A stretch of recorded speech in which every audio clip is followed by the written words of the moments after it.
Hello, guys, and welcome to the fourth season of Seve Talk, my monthly podcast.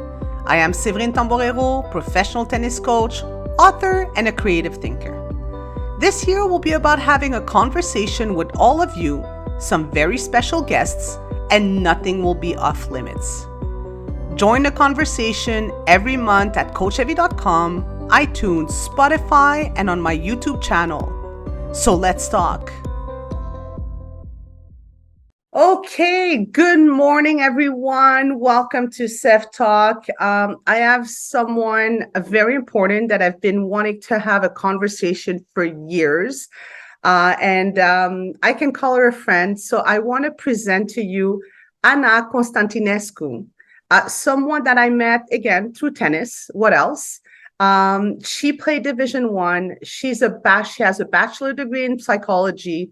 And you'll see we're going to have different conversation because her life has changed in the past 2-3 years. We're going to hear about it. Ana Maria, thank you for being with us. No, thank you. I'm very excited to have this conversation with you. Thank you. Listen, there's so much to say about you, your background, where you are today, conversation about sport, parents, kids. But as I told you prior to the conversation here, I always think that we are for the story that we have. So I will ask you, what's your story? Why tennis? Why, the psychology aspect of what you did? So better start at the beginning. So I was born and raised in Romania. I started playing tennis when I was 5 years old.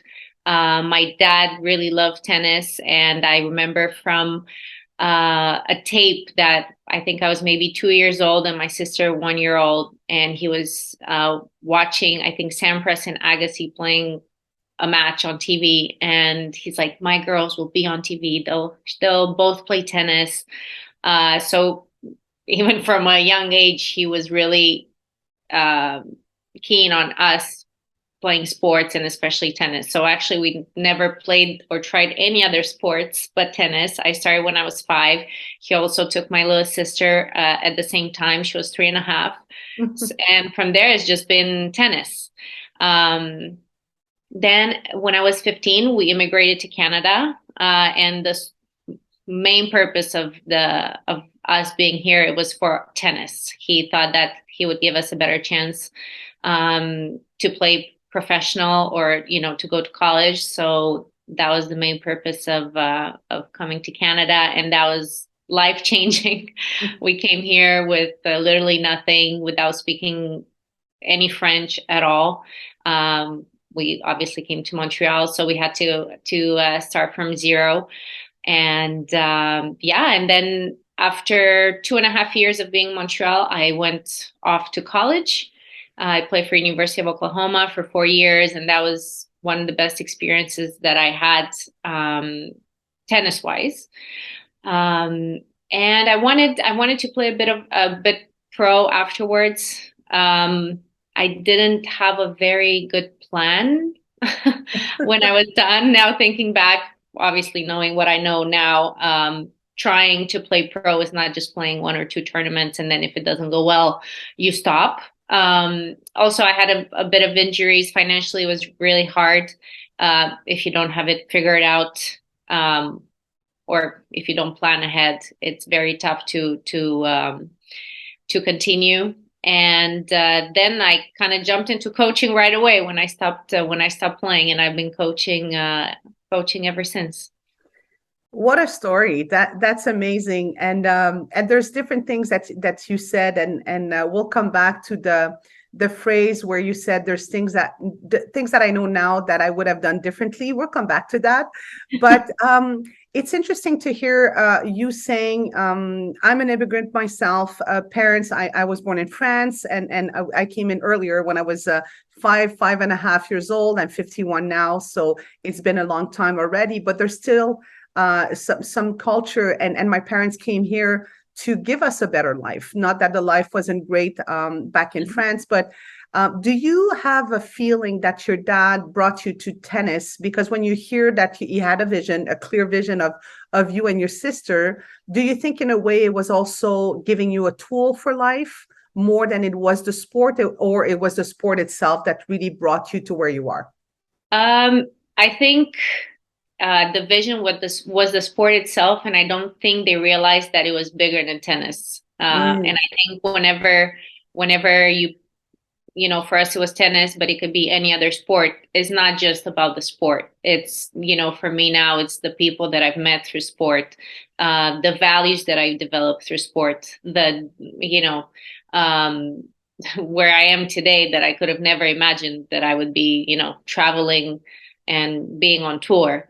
And I think there's so much more than just playing tennis. I think a lot of parents that had never played and they're pushing their kids into playing sports.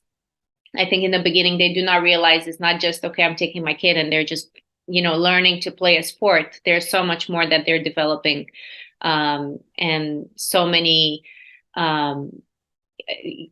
overall in life they're getting so many opportunities just by playing tennis. Yeah, and again, a great conversation, and we'll come back to that because it's so important. Everything goes beyond the sport, I think. When you left Romania, and you left at an age where you were aware of everything, of what's going on in your country, you're going into a new country. What would you say the big thing that made the difference? What was different from Romania than when you came to Canada, that either you were surprised and happy about, or it was a big clash culture-wise? How did you see that transition? I was thinking actually about it the other day, and I do not think I was 15, but I do not think I really understood what was happening until we actually got here. And I think the first cultural shock was we were by ourselves. We didn't have any friends, or we did have a few friends, a few acquaintances that we knew that were here. And obviously that's why we even relocated in the area we are at right now. But we were alone. And in Romania, for example, with my sister, I never used to play with her. We barely even talked. We were like in different grades. And then all of a sudden, I have no friends. So then we have to stick together. We had to practice together, something that in Romania, I do not know if we played maybe like a handful of times together, Wow. So then we come to Canada. We don't have anybody to hit with, especially in the beginning. We didn't have a coach. So my dad had to coach us. He took a huge responsibility of being, with us on the court. And I had to hit with my sister every day. So I think for us, like, obviously now we're best friends. We were not best friends when we were in Romania, but we had to come together and stick together because in the beginning we didn't have anyone else. And I think that was the first big part. And then obviously the language that we didn't speak French, and it took a while till we learned and we got comfortable speaking, and that's when it became a bit easier. That's amazing. Huh? Sometimes we see, and I'm sure in time you see all that kind of positivity and connection that it gave your family. And even hearing you, there's so many stories that we hear parents being involved in any sport. And in your case, it was a positive thing for you, the two, your two girls, you and your sister. And also it's interesting to hear you because I also myself changed that perception of parents being involved. It's not always a negative. It's not always not well done. And sometimes we do not understand that there's a background behind, the background of money, the background of coming from another country. You have no choice. You need to be, and in a way, what the parents are doing, even if sometimes it's not doing the right way, they're giving back to their child. So I think it's also important to note when it's a positive experience, because it's not always done a different way. And I want to come back to what you said. You're coming in and you're getting that closeness with the family and your goals and all of this, and I'm sure opportunities that arises. But you mentioned that tennis now, with looking at back at it, gave you so much more than just the sport itself. What is it that it gave you that you can see today? I think first off, it's friendships all over the world. That people that I would have never met, even my husband today, I would have never met him if it were not for tennis. My sister, she's also married with the former tennis player who's a coach right now. Like she would have never met him. So even starting by that, I think maybe we would have never moved to Canada if it was not for tennis and for my dad's conviction that by moving here would have a better chance to realize our goals and our dreams in the sport. I think also there are different opportunities. I think people, when they hear, wow, you play tennis, and it's a way to connect with people that you would have no other chance to connect otherwise. Traveling all over the world. Tennis is a sport that if you want to play at the highest level, you have to do quite a bit of traveling. So I'm 100% sure that I would have probably never been to a lot of the places that I've been in the past few years.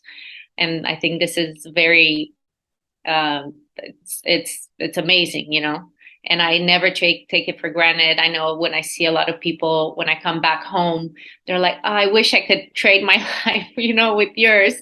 It's not as fun as it always sounds, but, I do get to be in a lot of places that a lot of people just see on Instagram or on TV.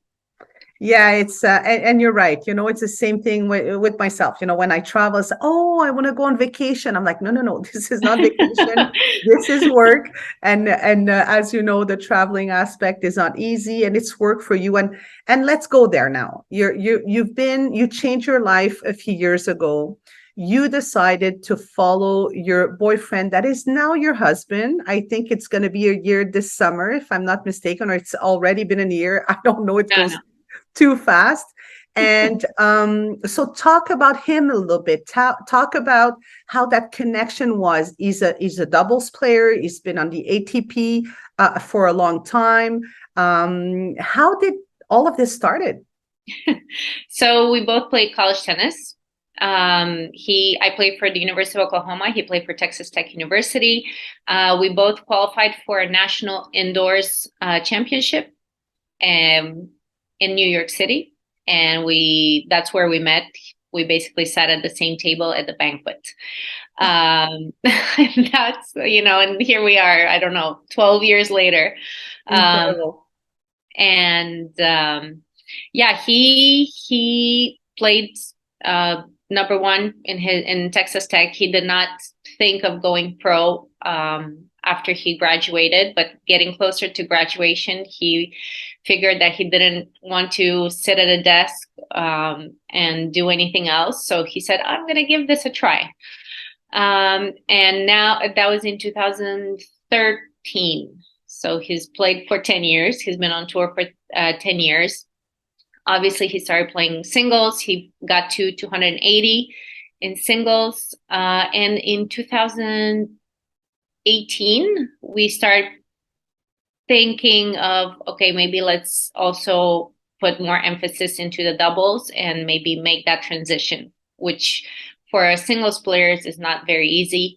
It's actually quite different because it's not just all about yourself. You have to create another relationship with the person that you're playing with.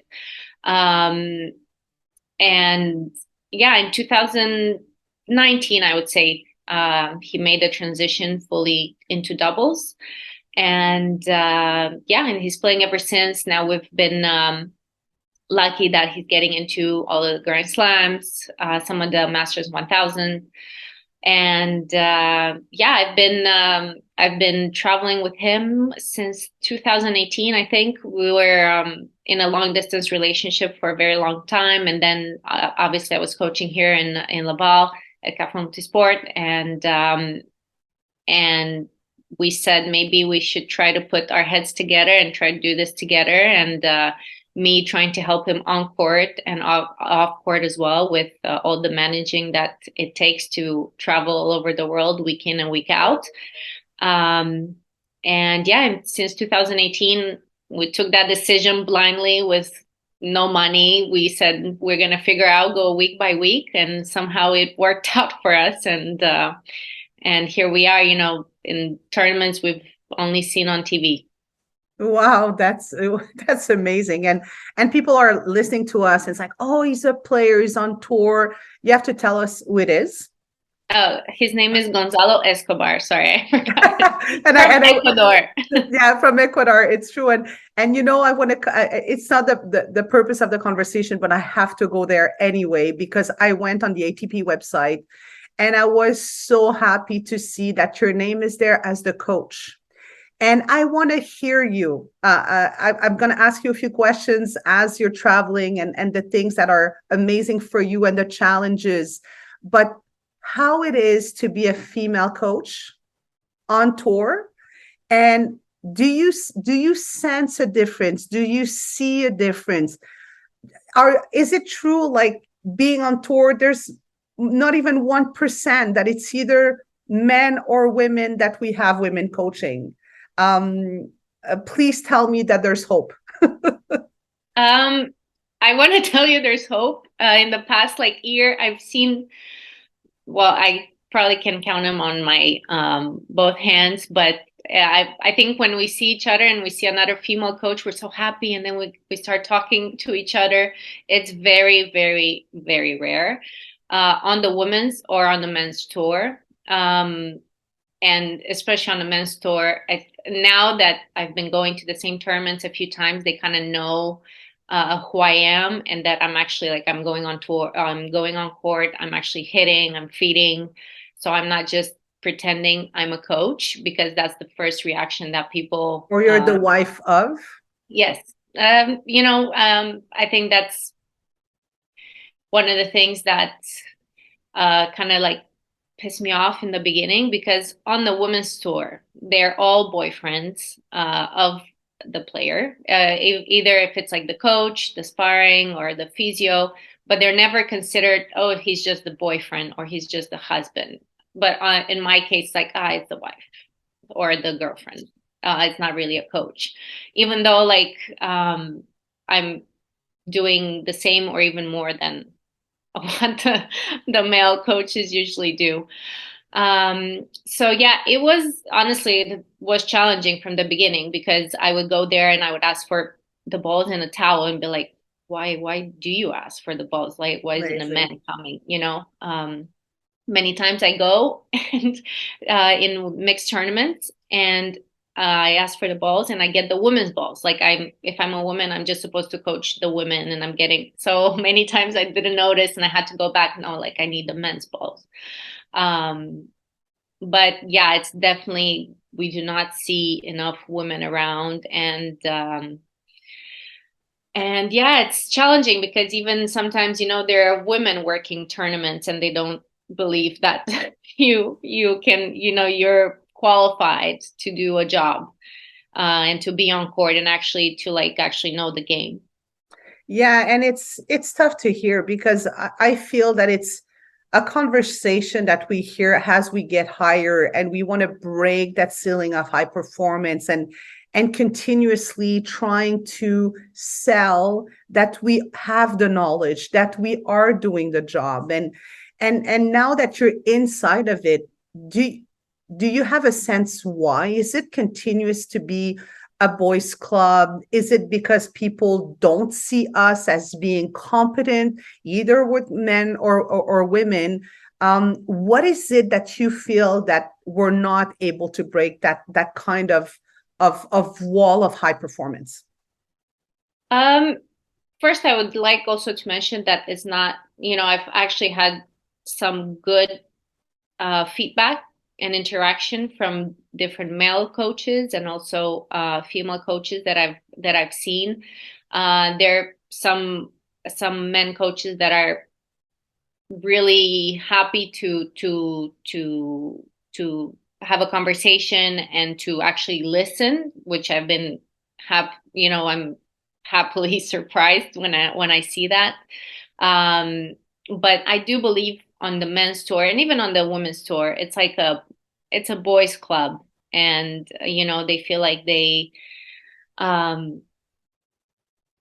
I don't know if they go out there and they feel like more competent. Maybe we're just a bit shy, and or I even speak for myself. Sometimes I'm around men week in and week out. And then one point it's like if you stand out and you start talking, they're like, "What is she doing? Why is she? What is she doing here?" So yeah, I think it's a component of maybe a bit of shyness, maybe a bit of being too scared to speak out sometimes. But yeah, definitely it's a boys club in the coaching world in tennis on both tours. Yeah, it's again, it's we're trying, I think, on your side and on mine and everyone to change a stereotype, to try to really show, and it's a catch-22, right? Because we're told, yeah, but you don't experience the high level, but this coach is experiencing higher level, but yeah, but it's a matter of the opportunity you're giving us, right? Mm-hmm. If you give the opportunity to do, and I'm saying that, and you have the opportunity, you created that for yourself. You're in an environment that you cannot do more necessarily as a coach by being in the highest level of our sport, and you still see that there's challenges. And for me, to hear that it's always about doing more and more and more to show that we do have the skills. There's a frustration there. And what would you say to a young female coach that still, with hearing us and seeing that there's 1% not even on tour that want to get to that level still? What would be the best advice you would give that female coach? Before I go to that, I wanted to share with you that actually my first coach in tennis was a female. There were not many at that time either in Romania. When I went to college, both of my assistant coaches were females. So I think also I was lucky that early on I did not see a problem that a female would coach me. And I was super happy, like I was very happy. I had that influence from early on. And I never thought that it's only for men, that I cannot do it. So I think it's very important that, from early on, we can have more female coaches involved in all kinds of sport, not just tennis, so that we give the feeling that, yes, it's okay. Like it's normal to have a female coach to coach men and women. Actually, when I was coaching here at Carrefour Multisport, I coached a lot of boys, and they never had a problem. Actually, we had a very good relationship, and they were actually super keen on listening. So I think it's very important to start, early on, to give the opportunity to female coaches to be involved in any sport, not just tennis, but and to make it normal. No, for sure. And you're right. And again, if I feel that we all have the same stories, and that I've coached also more boys than girls, and I've never seen that there was a challenge or there was a lack of opportunity until you're starting to go higher. And that's when I realized that it was very, the perception and what I needed to do and continue to need to do is very different. And to your point, I always say that you cannot be what you cannot see. And it's so important to have those role models, to hear you, to see you, to continue to talk to you about your role as a coach on tour. And even sometimes I think you're right, we're putting ourselves at the back end we're shy to say, yeah, I'm the coach, but we should be more confident about what we're doing and our work. And I think it's great to hear that you're doing that, and we have to continue to break those barriers of not doing it. But I feel that unless there's more opportunities for young women coaches, for coaches like us that are involved, it's going to be a continuous challenge where, like you said, you're giving the wrong balls, or people will ask you, oh, can you have the coach coming instead of you because you're a family member? And you're like, no, no, no, I'm the coach. Where on the opposite side, if you have a man's coach that is the husband of a female player, no one's going to ask him to bring, the coach to the Yeah. table. Yeah. So Yeah. it's and do you feel that your husband felt a difference because you've been around as a coach and you've been on court, as people ask him questions about it? Yes, they do. And honestly, I've been super lucky because also he's very encouraging. Actually, he's always, he's the one mostly pushing me, be more confident, speak out, put more things on Instagram about what you're doing, show that you're actually doing, you're actually doing the job. It's not like you're pretending to coach, which a lot of people think when they first she's coaching the husband, right? She's just on court picking up balls, And I basically. agree with him. Thank you. He's always pushing me when he listens to this, like, I told you, I told you, I told you. So I've been very lucky in that sense too. Definitely he gets a lot of questions because it's kind of, he's the only guy, he's the only guy that actually has. And actually I've seen, because there are obviously other men on tour that their girlfriends that play tennis, they travel with them. And I used to warm him up many times. I warmed him up before a match when he was playing singles or even doubles. Sometimes if his partner wants to warm up at a different time, I hit with him. And then they see me, I've seen other girls going and warming up Wow. their partners, or feeding balls. So I was proud because I was actually pushing other girls, like, you can hit, like, you can, like, we can also hit with our husbands and boyfriends, and it's a good warm up, and we can do our jobs as well. But So yeah. that's a great story, and give yourself credit for it, because honestly, that is also something that needs to be seen, because again, the comfort is too much into a box, and when you get Mhm. outside of the box, people ask questions, but it also gives the permission to others to say, oh, you know what, I can do that, I can be Mhm. on Mhm. court. And it's going to change also the perception of people around, the players included. So I agree with your husband. We need to see more of you working. We need to learn from you. We need to see what you're doing.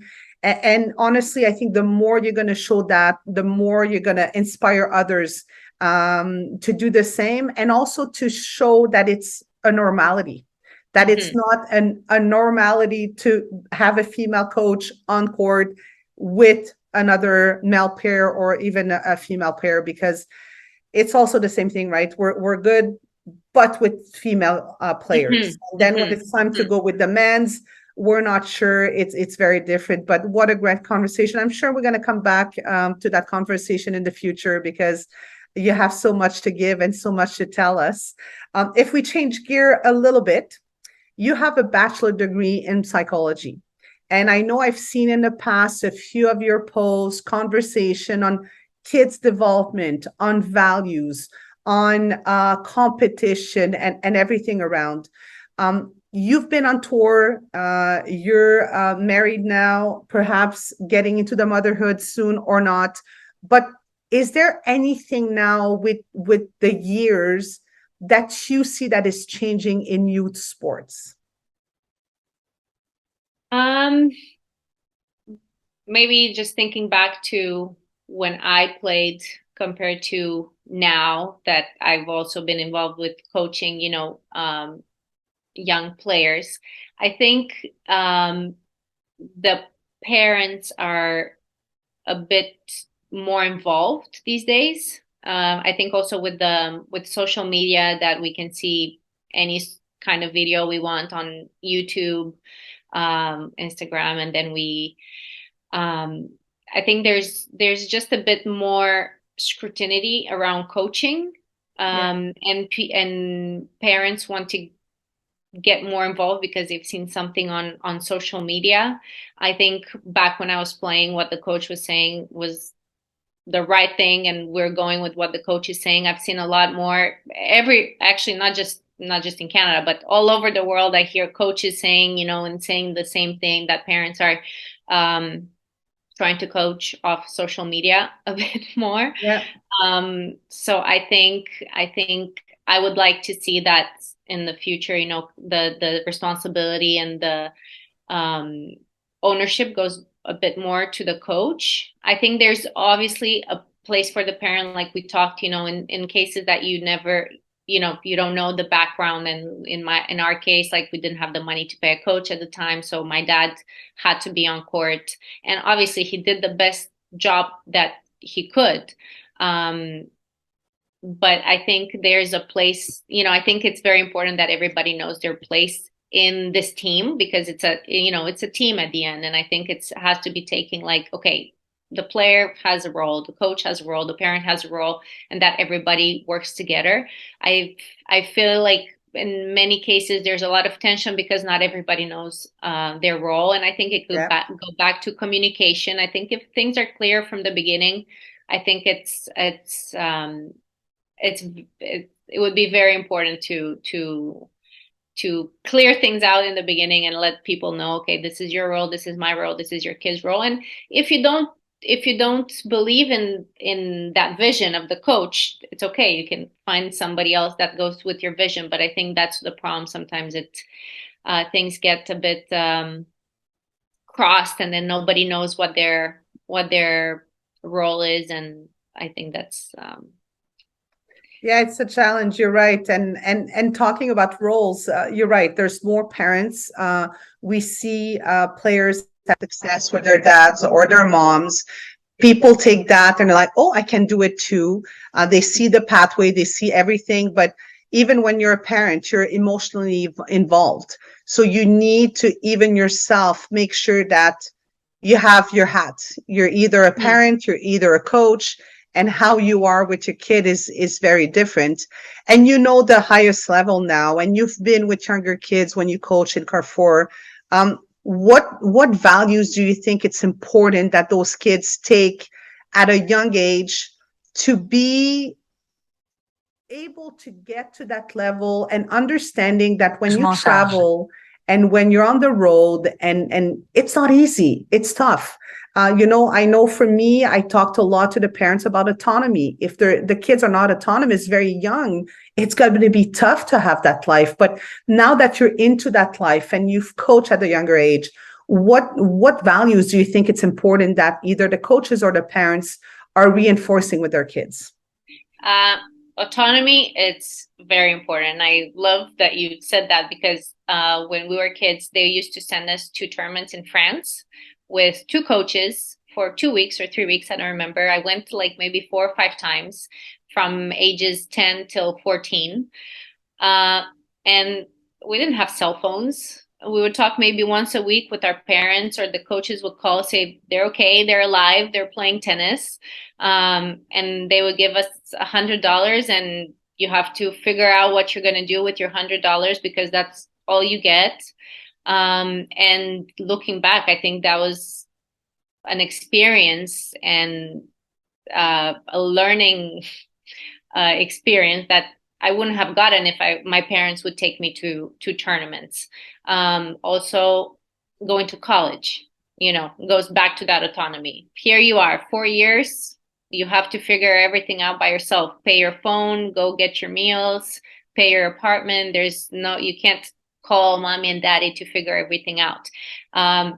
There are still parents that their kids go to college and they go after them and try to be there with them almost all season, which to me doesn't make sense, because you sent your kids. So then they learn this being by themselves, learning how to deal with things, because they're going to be done with college at 22, and then they have to figure things out by themselves anyway.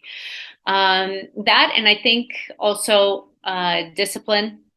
Mm, It's very important, scheduling, being on time, knowing when it's time to go to practice, when is it time to stretch, when is it time to recover, and taking ownership, taking yeah. ownership of your own things.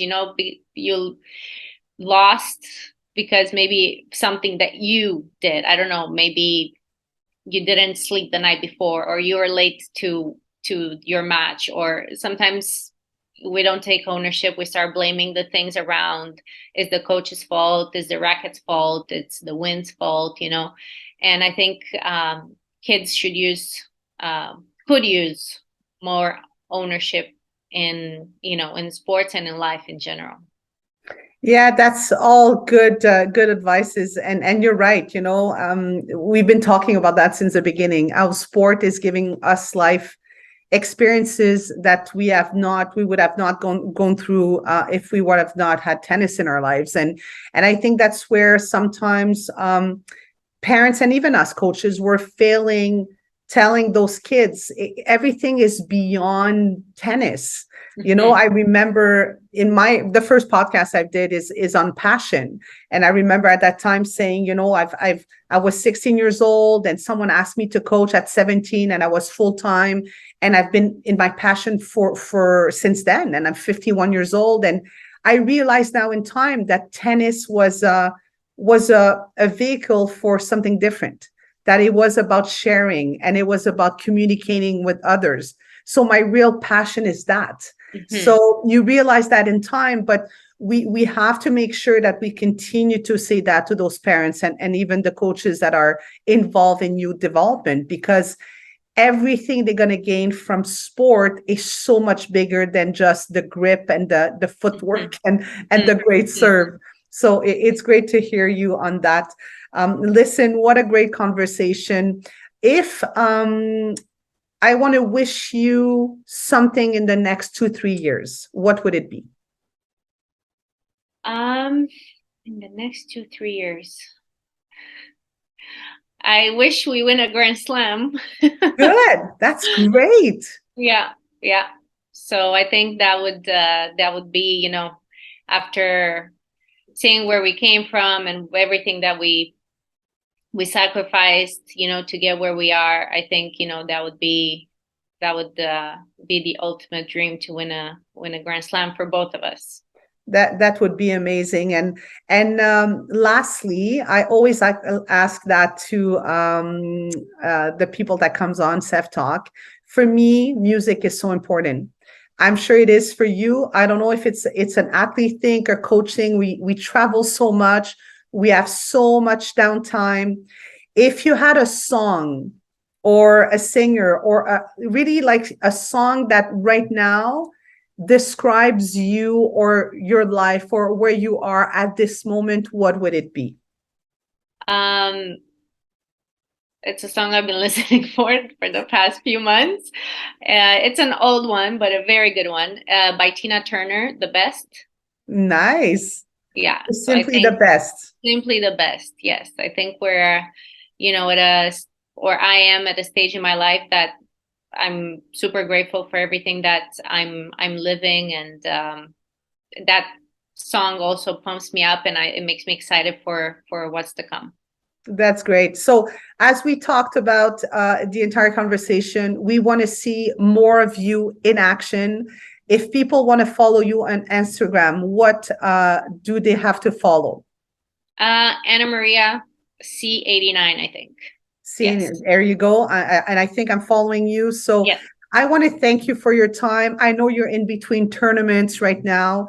I do wish that Grand Slam is coming for you and your husband. You are working hard.